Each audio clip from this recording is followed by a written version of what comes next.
Addiction and Recovery Podcast. Understanding the terms that shape recovery. Welcome to our podcast segment on addiction and recovery. Today we'll be discussing an important concept that often comes up in conversations about substance use: tolerance.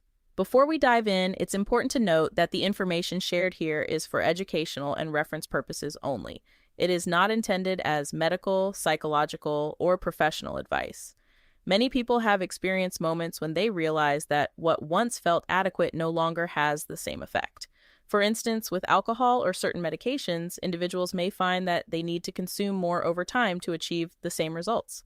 This phenomenon is known as tolerance.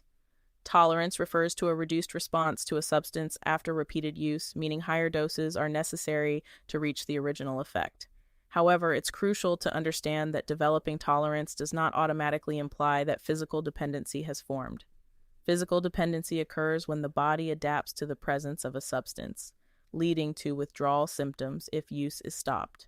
Moreover, we must differentiate between physical dependence and psychological dependence.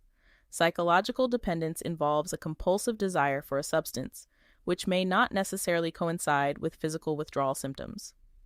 This distinction is vital as it shapes how we understand and address substance use. There are some common misunderstandings regarding tolerance. For instance, some believe that if tolerance exists, physical dependency must also exist.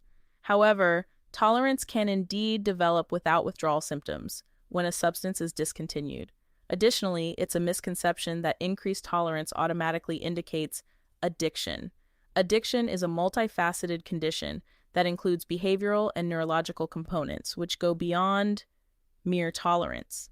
It's also worth noting that not all substances lead to physical dependency, yet tolerance can still develop. This can be perplexing, as many people assume that only highly addictive substances can cause tolerance. In reality, various substances can lead to increased tolerance, even those that don't typically result in severe physical withdrawal. In practice, an increase in the quantity of a substance needed to achieve a specific effect is a clear indicator of tolerance. For example, if someone initially finds that 10 milligrams of a substance produces the desired effect, but later requires 20 milligrams for the same effect, they are experiencing tolerance.